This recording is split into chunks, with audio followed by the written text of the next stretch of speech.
The 911 call came in at 12:19 p.m. On the line, the dispatcher heard no clear voice, only quiet, muffled screaming and unclear sounds. Then sudden silence. Thinking it was an accidental call, the dispatcher hung up. No help was sent. For 48 minutes, a young woman fought for her life alone. Her desperate cry for help went into an empty void with no response. An hour later, her fiancé Jordan arrived at their Madison apartment.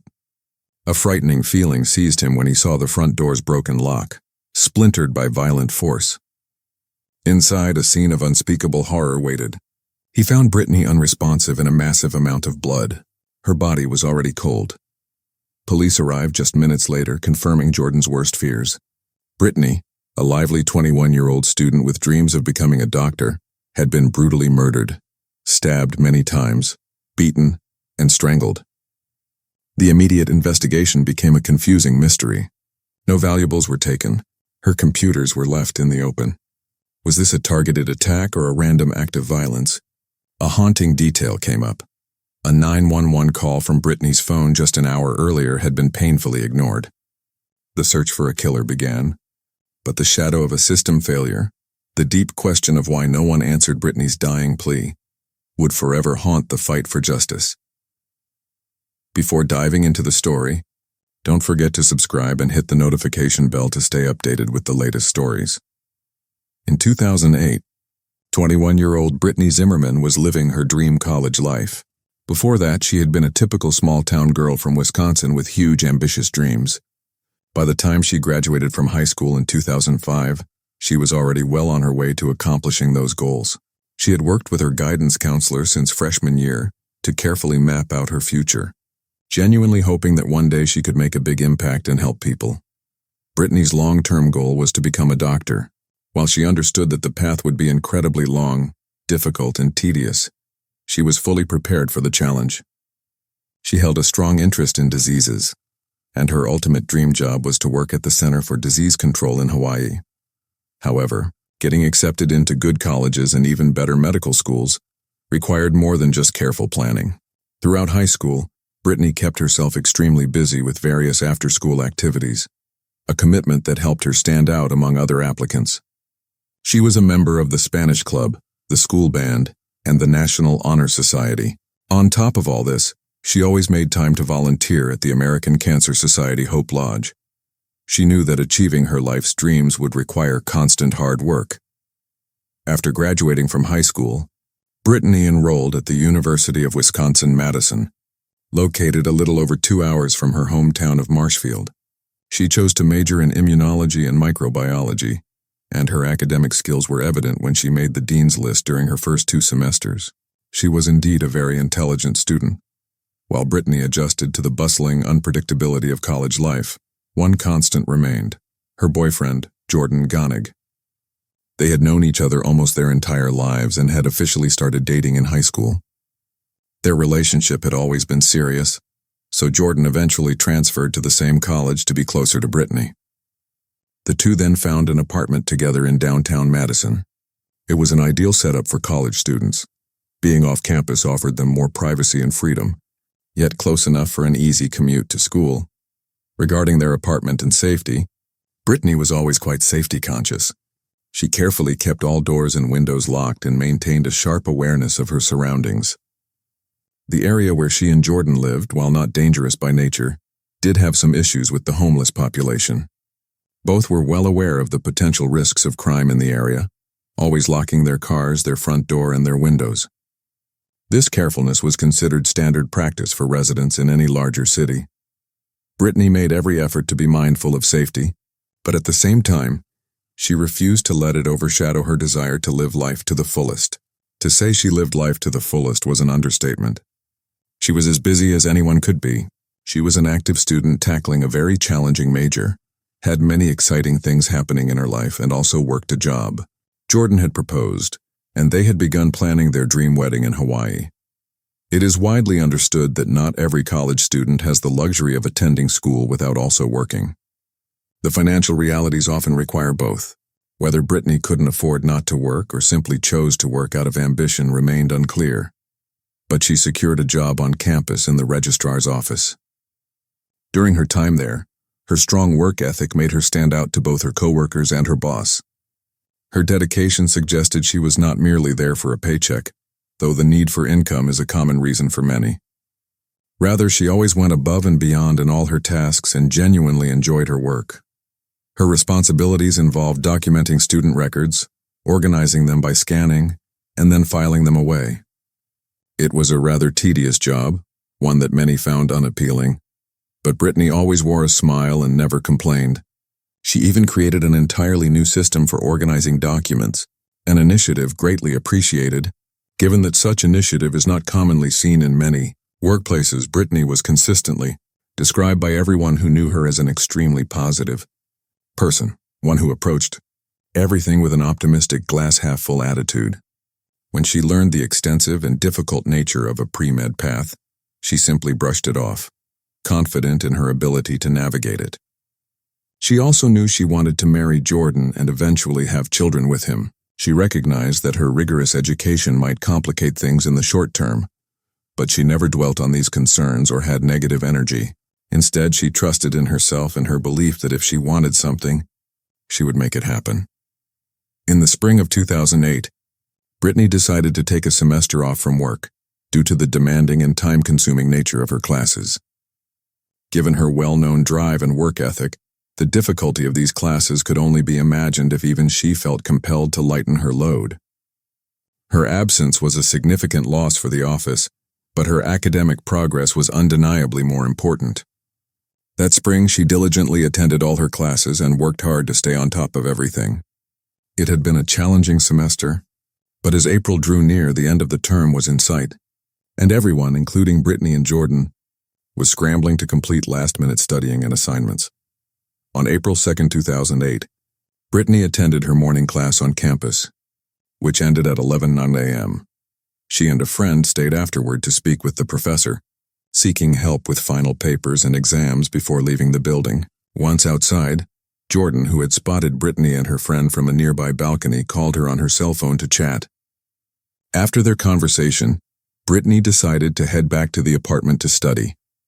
On her way home at 11:02 a.m., she attempted to call her mother, but the call went unanswered. Upon arriving home, she immediately logged onto her computer, but her activity lasted only from approximately 12 to 12:18 p.m. This short time suggested she had little time for productive studying. Something had stopped her. Something occurred that forced her to put everything on hold. Yet she had no idea just how bad things were about to get. Just 1 minute later, at 12:19 p.m., a call was placed to 911. Yet on the other end of the line, no one seemed to be speaking. All the dispatcher could hear was muffled screaming, followed by sounds that couldn't be clearly identified. Then abruptly, the call disconnected. Hearing nothing further, the dispatcher, perhaps assuming a mistake or a prank, simply ended the call. Only an hour later, just after 1 p.m., another call came in. But this time a voice was clearly heard. It was Jordan, and his frantic distress came from a scene that seemed ripped from a nightmare. As told earlier, Jordan had also been on campus that morning attending his classes. His last class ended at 12:55 p.m., and he decided to quickly return home to take care of a few things at the apartment. Living not far from campus, he arrived a little after 1 p.m. As he climbed the stairs and approached the apartment's front door, an immediate sense of dread washed over him. Something was wrong. The lock on their door was visibly broken, a clear sign that considerable force had been used to get in. Unsure of what he was about to discover, he stepped inside and moved toward the back of the apartment where the bedroom was located. Before he could reach their bedroom, he came across Britney's body. She lay unresponsive on the floor. Instantly, he grabbed his phone and dialed 911. Noticing a massive amount of blood, he told the dispatcher his horrifying thought. Britney had been shot.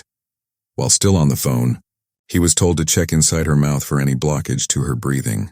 It was then he reported that Britney was cold to the touch, and when he tried to grasp her hand to offer comfort, her fingers were stiff. Police arrived at the scene a couple of minutes later at 1:08 p.m. Jordan was visibly shaken, clearly in a state of deep shock. He wept uncontrollably to the first responders, repeating, "She was the nicest person ever. Who would do this?" Though he knew the moment he saw her that she was gone, Britney was officially pronounced dead at the scene at 1:34 p.m. Despite Jordan's initial thought that she had been shot, the first responders quickly realized that was not the case. An official autopsy would be required to confirm the manner of death, but it was disturbingly clear that a struggle had taken place, and Britney had been stabbed at least once, if not multiple times. Jordan was interviewed almost immediately, and it quickly became clear to the police that he had not been involved in any way. When asked if any valuables had been taken, suggesting a robbery gone wrong, he admitted he hadn't had time to check. However, both of their computers remained in plain sight, likely the most expensive items they, as college students, owned. Investigators, however, were fortunate to collect multiple items as evidence and gather many swabs for DNA and fingerprints. Among the potential evidence collected were Britney's bloody clothing, bloody women's slippers, a paper towel with an unknown red substance, a sheet of computer paper suspected to have drops of blood, 18 different blood samples, and 2 sink traps along with their contents, taken in the hope that the killer might have tried to clean up the crime scene before fleeing. They collected 23 DNA swabs and 10 fingerprints, along with 9 partial footprints from inside the apartment. This abundance of evidence suggested that the case would surely be solved with relative ease. Yet, as it tragically turned out, nothing could have been further from the truth.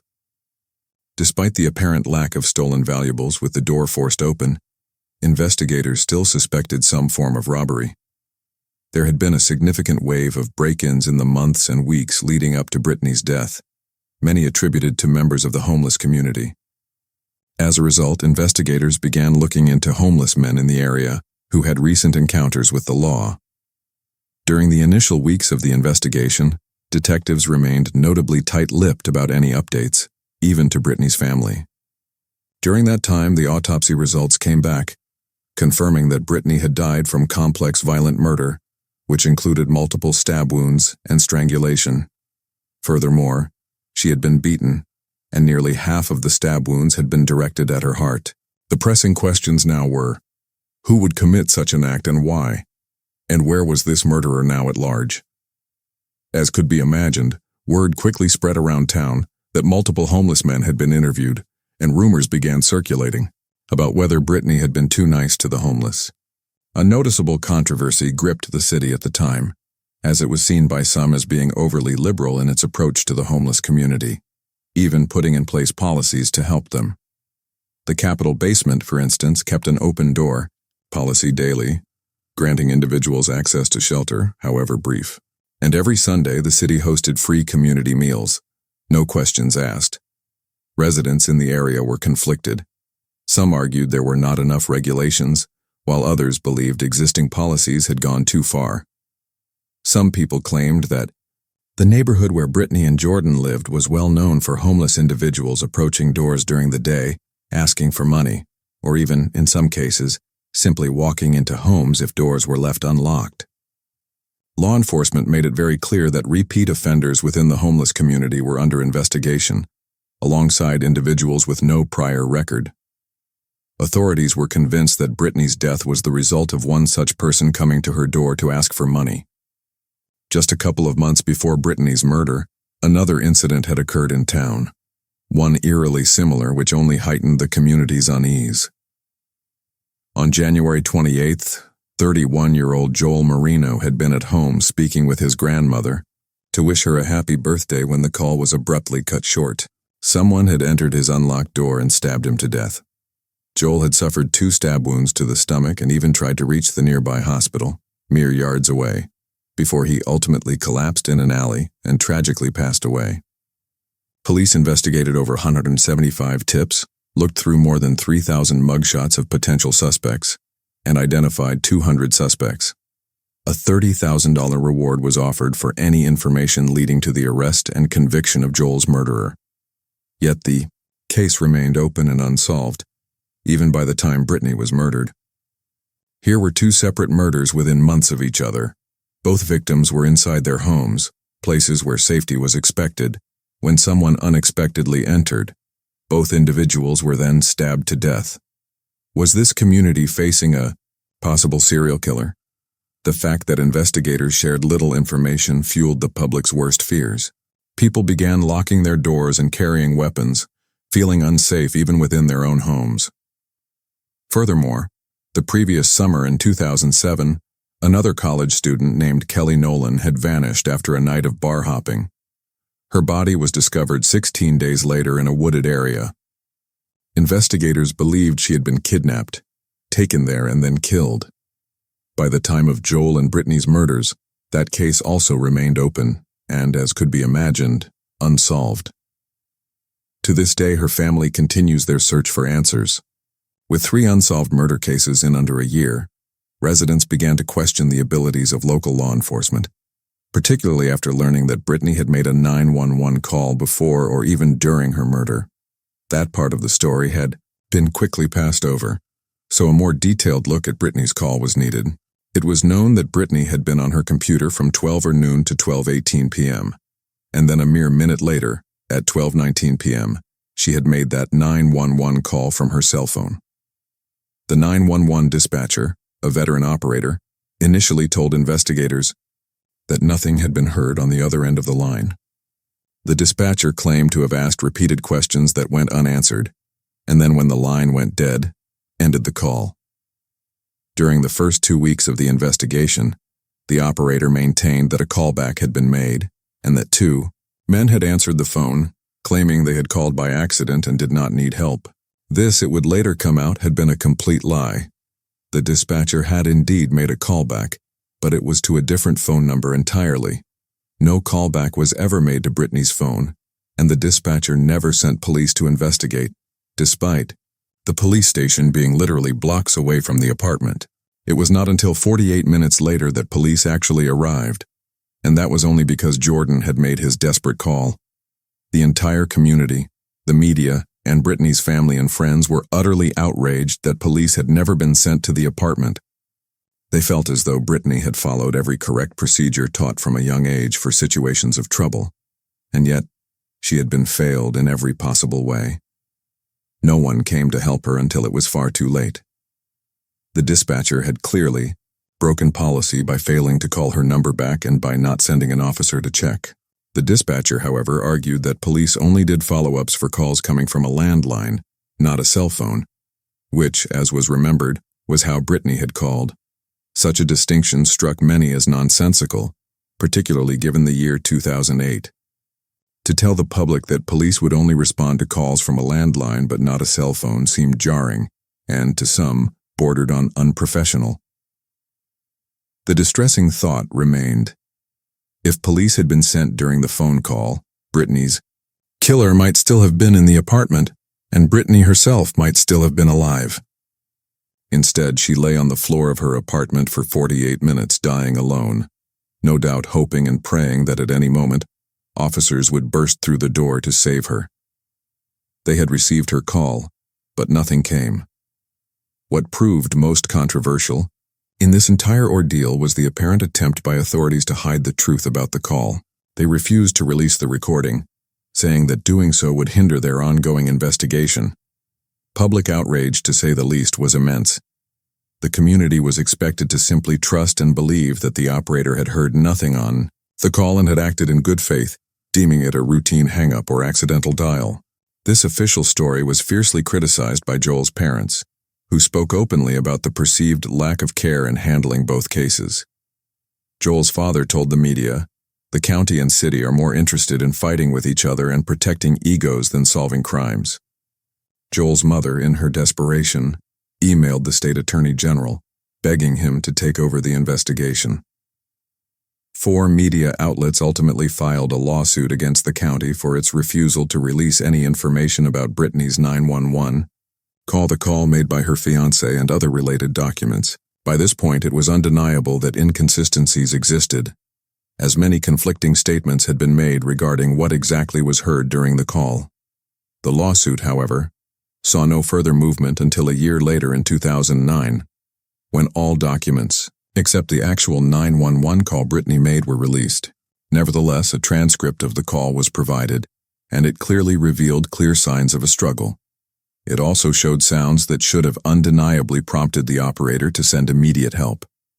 Substantial revelations came from this lawsuit, including the fact that the tape indeed contained sounds of a struggle and screaming, which were then brought into the public domain. Then, a few months after Britney's murder, a hopeful break in the case seemed to appear. Joel's killer was caught and arrested. He was identified as Adam Peterson, a 20-year-old University of Wisconsin-Madison dropout. Peterson had been flagged as a possible suspect when the Madison Police Department did a review of individuals with potential mental health issues who had recently contacted the police. Adam had first contacted authorities a week before Joel's death on January 20th regarding a stolen laptop. He contacted them again shortly after Joel's death, once more about his stolen laptop. The third contact came when his roommate called the police requesting a wellness check on him. Eventually, investigators got a warrant for Adam's DNA, and it came back as a match to DNA found on the knife used in Joel's murder. But the question remained, who was Britney's killer? Detectives announced that Adam had not yet been ruled out as a suspect in Britney's case, though they also cautioned the media that no direct connection between the two cases had been found. Britney's family nevertheless held on to the hope that this development might lead them one step closer to finding their daughter's murderer. Investigators continued to do interviews throughout the town, diligently trying to find out if any witnesses had spotted anyone near Britney's apartment on that fateful day, or in the lead-up to it. This task, however, proved to be far more challenging than it appeared. The area around the apartment, it was widely known, had significant foot traffic, many homeless individuals, many transients moving door to door or simply headed to their next destination, a constant flow of people. Nevertheless, authorities had turned their attention to specific individuals. The first man was Thomas Cosgrove, a 51-year-old homeless man living in the area. Thomas had recently been arrested for carrying a hidden weapon when he and another homeless man were discovered sleeping in a campus building. Investigators had such confidence about Thomas's potential involvement that they ultimately filed 4 separate search warrants in connection to him. 2 were aimed at getting surveillance footage from a FedEx store near where he frequently stayed, and the other 2 sought articles of clothing and other personal items belonging to him. When Thomas was questioned about Britney's murder and the crime scene, his response was unsettling. He claimed he was unsure whether or not investigators would find his footprints inside the apartment. This answer struck detectives as deeply alarming. The expected response would be a simple yes or no. Either one had been inside the home or not. Despite the search warrants and his very strange answer, Thomas was eventually cleared and determined not to be a suspect in Britney's murder. The next man detectives investigated was Jeffrey Ball, a 49-year-old homeless man. Jeffrey had actually been arrested on the very day of Britney's murder for threatening to stab an employee at a place called the Butler Plaza after he was found sleeping in the women's bathroom.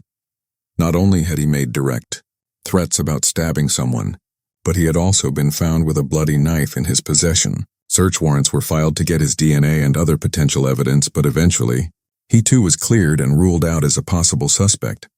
A third individual, Chanty Mack, a 53-year-old homeless man, was also considered.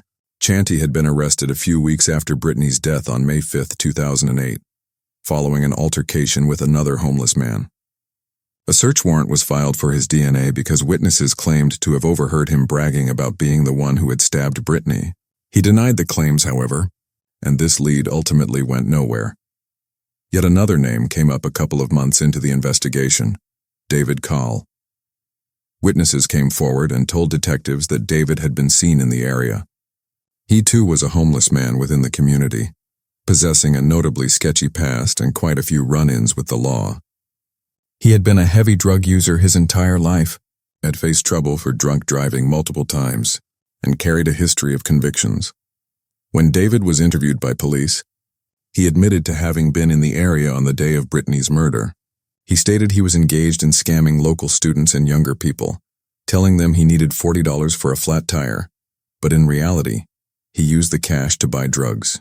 He strongly told investigators that he had never heard of Britney and knew nothing about her murder.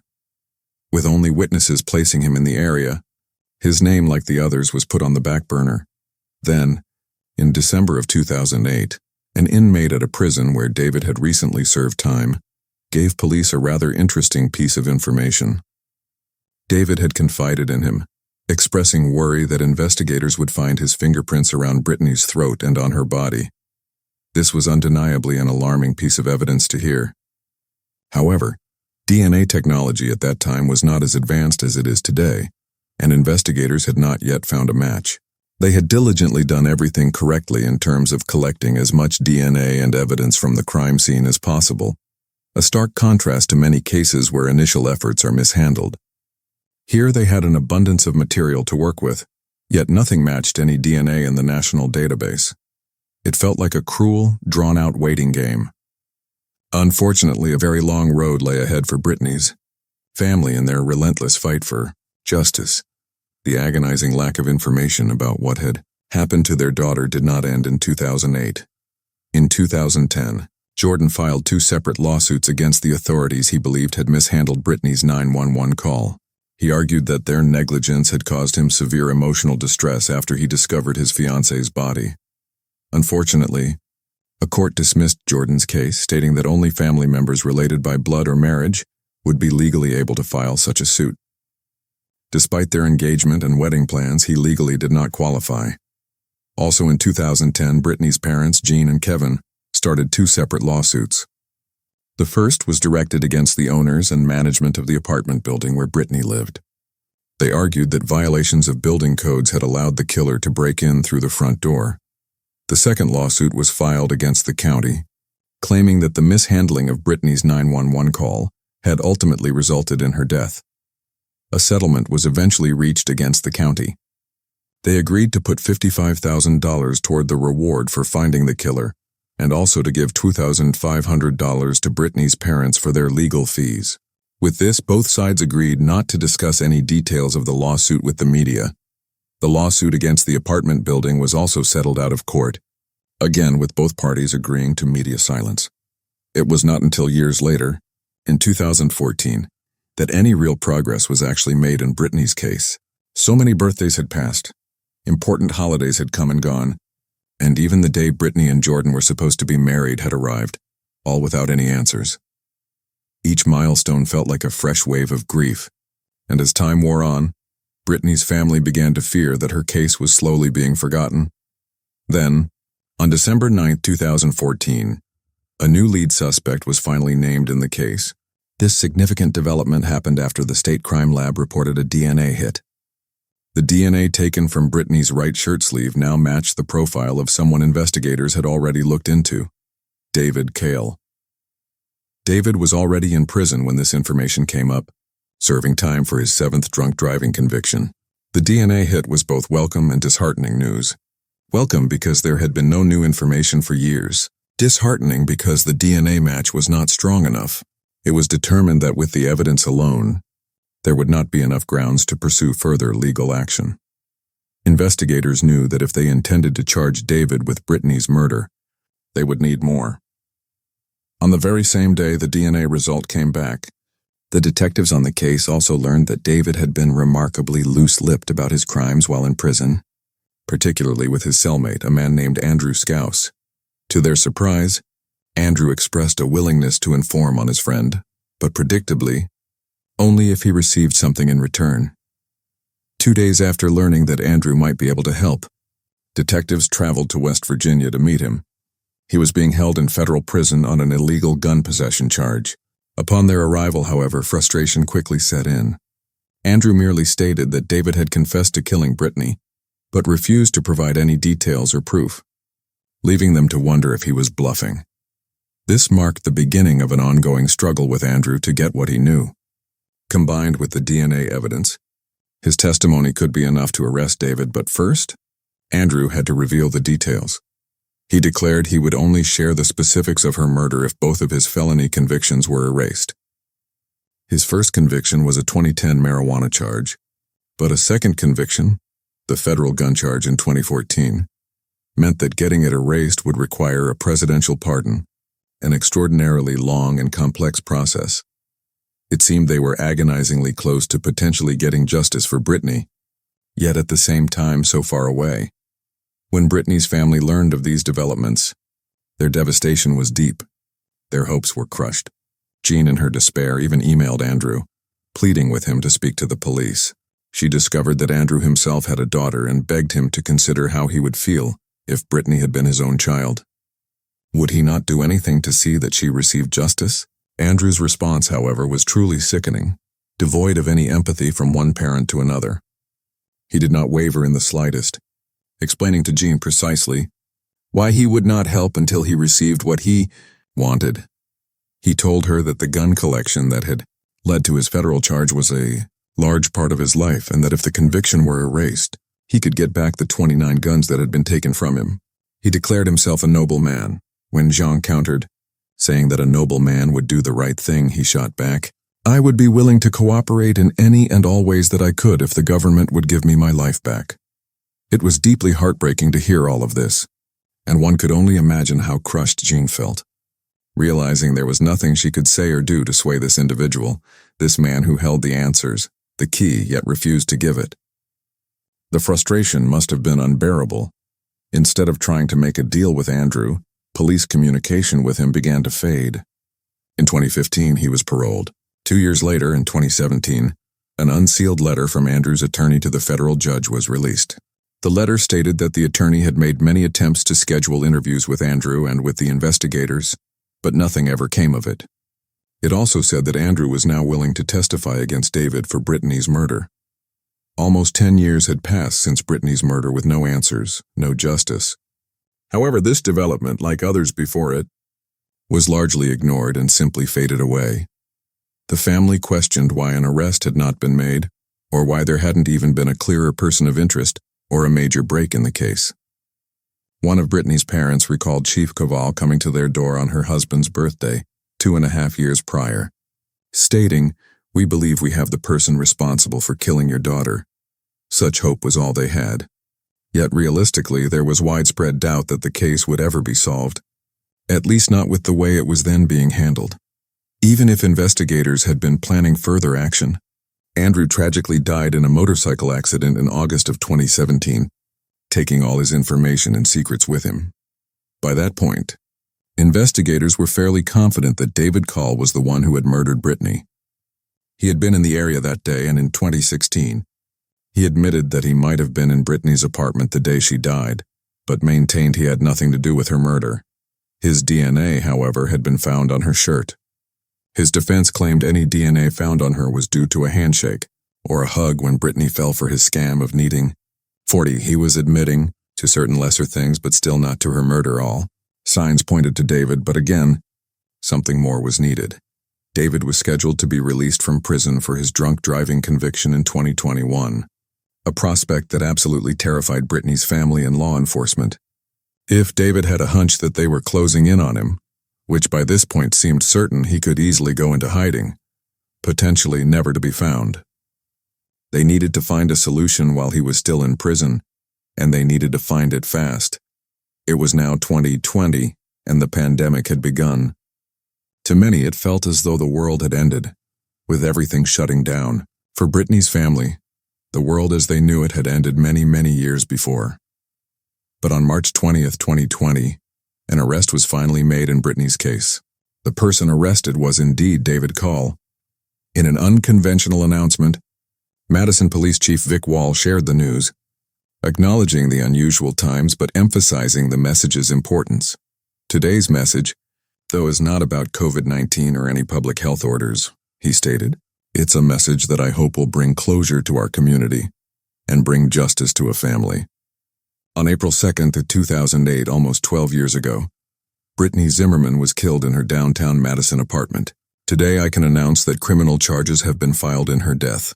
David Call, a 53-year-old male, has been charged in Dane County Circuit Court with first-degree intentional homicide as a party to a crime and with a dangerous weapon.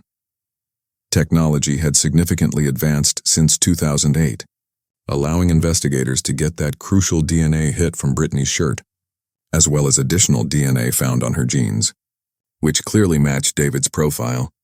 They had, in hindsight, possessed the killer's identity all along. Unfortunately, they had been forced to wait for time to pass, for technology to advance, and for more definitive evidence to connect him beyond a doubt to the murder. After being arrested, David finally confessed to everything that had happened that day. He told investigators that on the day of Britney's murder, he had been going door to door seeking more money to fund his drug habit, despite already being, by his own account, incredibly high. Similar to his earlier statements, he had been telling people he needed $40 to fix a flat tire. Most people turned him down. On one occasion, he walked right into the home of a woman who had left her door unlocked. But when she told him he needed to leave, he did so without argument or fight. One could only wonder if that woman ever reflected on how close she had come to being murdered that day. After wandering around town for a few hours with no luck, he decided that upon seeing Britney's apartment building, he would break in. He hoped that since the door was locked, no one would be home. Of course, that hope proved tragically mistaken, for when he got inside, Britney was there. Initially, things had not immediately gotten worse. David claimed it had never been his intention to hurt Britney.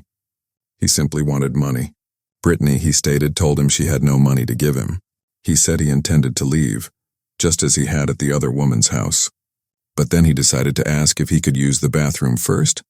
Some might suggest Britney agreed to let him use the bathroom because of her naturally kind and caring nature.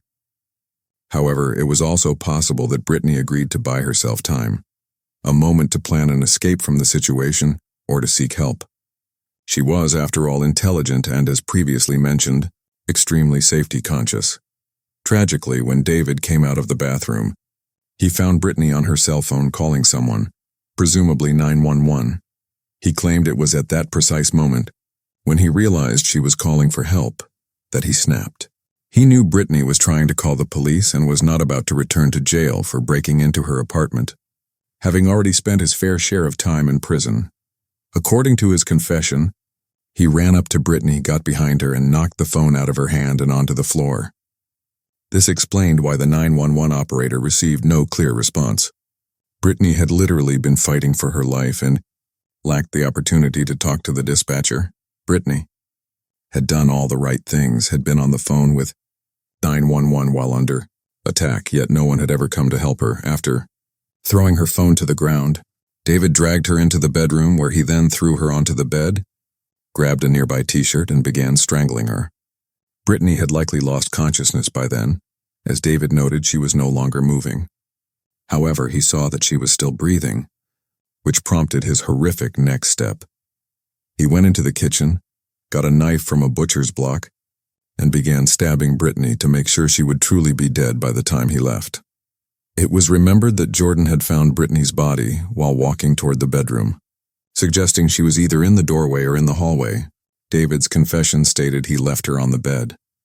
If Jordan truly found her outside the bedroom, it raised the haunting question of whether Britney might have regained consciousness after David left, trying with her last bits of strength to reach a phone or escape the house, a thought that only increased the frustration that if law enforcement had been sent, they might have had a chance to save her. David initially pleaded not guilty, and his trial was set for January 2023. After what his lawyer described as a period of deep soul-searching, David ultimately decided to plead guilty as part of a plea deal. The agreement said that if David pled guilty, the state would not fight a petition for extended supervision after he served 20 years of his sentence. David and his lawyers found this deal acceptable because by then, David had been diagnosed with schizophrenia.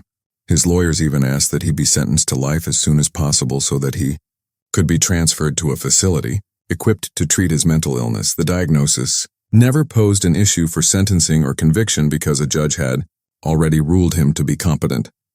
David offered an apology, stating, "I would like to apologize to everybody, especially the Zimmerman family. I took away Britney's 21-year-old life, a family that she could have had." Many aspects of this case remained deeply mind-blowing. It was staggering that it took so many years to find Britney's killer, and that had he been released from prison without the DNA clearly connecting him to the case, David could very easily have avoided justice, taking Britney's story to his grave. The entire situation surrounding the 911 call, a catastrophic failure, was a truly terrifying prospect to think about. It was also remembered that the college student Kelly Nolan had been murdered the summer before Britney.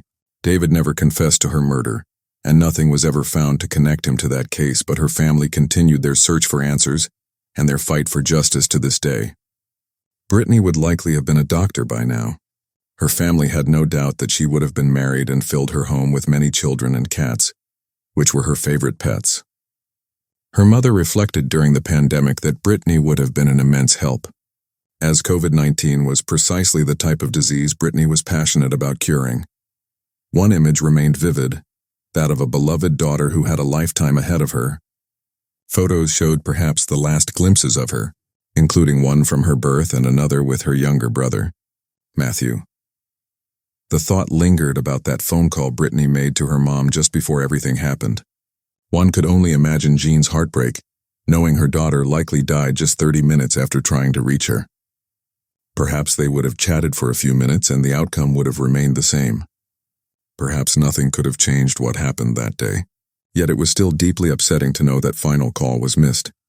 It truly pushes one to reach out to loved ones to tell them how much they are cherished. For as cliché as it sounds, it remains deeply true. One never knows when someone will be lost or when one's own time will be up. It was a terrifying thought.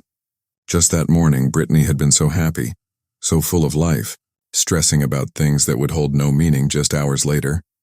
It was chilling to consider the chain of events that led a person to be in the wrong place at the wrong time. It was sad to imagine what could have been if she had simply studied with her friend at the campus library, or perhaps had a class at noon, or had gone out to lunch. She and Jordan would both have been out of the apartment, out of harm's way, safe and alive. There was a wish that justice could have been served sooner. But at least now, her family could rest knowing that her killer would never walk the streets again, and could never hurt someone the way he had hurt their family that day in April. Thanks for being here and listening. Don't forget to hit the bell for our latest stories. Stay safe and take care with your loved ones.